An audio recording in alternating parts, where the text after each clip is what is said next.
આયુર્વેદિક દ્રષ્ટિએ ગાયનું શું છે મહત્વ? આયુર્વેદિક ડૉક્ટરે આપી સલાહ.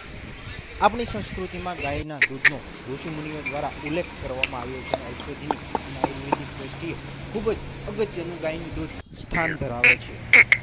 ખાસ કરીને ગાયનું દૂધ, ગૌમૂત્ર અને ઘી અગત્યના ભાગ ભજવે છે. ગાયને આપણે માતા તરીકેનો દરજ્જો આપ્યો છે. ગાયના દૂધમાં 8 અંશ 240 ml સર્વિંગ દીઠ લગભગ 8 ગ્રામ પ્રોટીન હોય છે અને તે તમારી દૈનિક પ્રોટીનની જરૂરિયાતના લગભગ 1/3 સંતોષે છે. ગાયના ઘીનું પણ ઘણું બધું મહત્વ છે. જો ગાયના ઘીનું 2 થી 3 ટીપા નાકમાં નાખવામાં આવે તો ઊંઘ પણ સારી આવે છે. બ્રેઇનમાં 100 થી 150 કેરેટ કેપેસિટી વધારવાની તાકાત છે.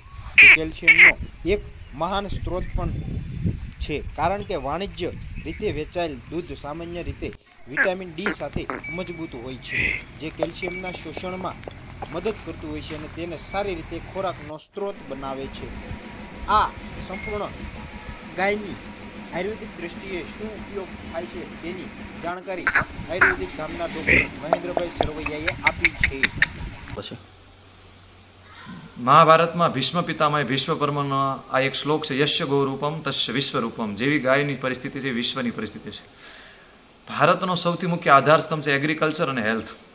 હેલ્થમાં ભારતની પ્રાચીન પોતાની સ્વદેશી પદ્ધતિ આયુર્વેદ અને એગ્રીકલ્ચરમાં આપણી પ્રાકૃતિક ખેતી. જે મંદિરમાંથી મૂર્તિ હટાવી દેવામાં આવે તો મંદિર પ્રાણહીન છે, સ્કૂલમાંથી વિદ્યાર્થી ન હોય તો સ્કૂલ પ્રાણહીન છે. એવી જ રીતે ભારતીય સંસ્કૃતિમાંથી જો ગાયને હટાવવામાં આવે તો ભારત પ્રાણહીન છે. આવનારા સમયમાં ભારતને સશક્ત અને સમૃદ્ધ બનાવવા માટે એગ્રીકલ્ચર અને હેલ્થમાં આયુર્વેદ અને ગાય આ બહુનું ખૂબ મહત્વપૂર્ણ છે. પ્રાકૃતિક કૃષિ, ગાયના પંચગવ્યનું મહત્વ. ભાવનગર જિલ્લાના તળાજા નજીક આવેલ અષ્ટાંગ આયુર્વેદિક ધામના ડૉક્ટર મહેન્દ્રભાઈ સરવૈયા દ્વારા જણાવવામાં આવ્યું છે કે આવનારા સમયમાં ભારતને સમૃદ્ધ અને સશક્ત બનાવવા માટે એગ્રીકલ્ચર અને હેલ્થમાં ગાયનું ખૂબ જ મહત્વ છે. આયુર્વેદિક દ્રષ્ટિએ ગાયનું ખૂબ જ મહત્વ છે. ગાયનું દૂધ માતાના દૂધ પછી બીજા નંબરમાં ઉપયોગમાં લેવામાં આવે છે. ગાયના દૂધ ખનિજો તથા વિટામિન વગેરે પ્રચુર માત્રામાં હોય છે. ગાયના દૂધમાં ચીકાશ ઓછી હોય છે, જેથી તે ગાયનું દૂધ મનુષ્યના શરીરને અનુકૂળ અને પાચન ક્રિયામાં સરળતા રહે છે. આ સાથે સાથે ખેડૂતો પણ ગાય આધારિત ખેતી કરતા થયા છે અને ખેડૂતોને પણ 100% આ ગાયના છાણમાંથી તથા ગાયના ગૌમૂત્રમાંથી રિઝલ્ટ પણ મળી રહ્યું છે. આ ઉપરાંત એક વસ્તુ આવશ્યક છે કે ગૌમૂત્રમ વિષગ્નમ, ચરક સંહિતાનું સૂત્રસ્થાનમાં શ્લોક છે, ગૌમૂત્રમ વિષગ્નમ દીપનીયમ પાંડુરોગાનામ ઉપસુષ્ટાનામ ઉત્તમમ શર્મમ સુપદિશ્યતે. સાદી ભાષામાં કહું, શરીરનું ઝેર બહાર કાઢવાનું, લીવરને સારું કરવાનું આ શ્રેષ્ઠ ઔષધિ છે. તો આપણે એનું સેવન કરીએ. ગાયના દૂધમાં સાયન્ટિફિકલી પ્રૂફ છે સુવર્ણ તત્વ છે, 22 પ્રકારના એમિનો એસિડ, સેરેબ્રોસ્પાઇડે નામનું તત્વ છે. માતાના દૂધ પછી સૌ કલ્યાણકારી દૂધ હોય તો ગાય માતાનું દૂધ છે. એટલે હું એવું વાક્ય કહું કે દૂધ દો કા હી પીના ચાહીએ. એક માયકા, એક જનેતાનો ઓર દૂસરા ગાય કા. ગાય માતાનું દૂધ પીએ.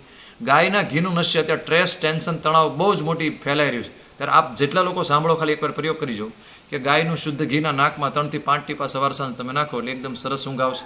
બ્રેઇનમાં 100 થી 150 ગણી ઓક્સિજન કેરિયર કેપેસિટી વધારવાની એમાં તાકાત છે. ટેન્શન, તણાવ એકદમ હળવું રાખશે. તો ગાયના ઘીનું નશ્ય કરીએ. શરીરનું ઝેર બહાર કાઢવા માટે ગૌમૂત્રનો પ્રયોગ, ઔષધિમાં તો ખૂબ ઉપયોગ થાય જ. અને ખેડૂતોને મારો આગ્રહ છે ગાય આધારિત પ્રાકૃતિક ખેતી કરીએ.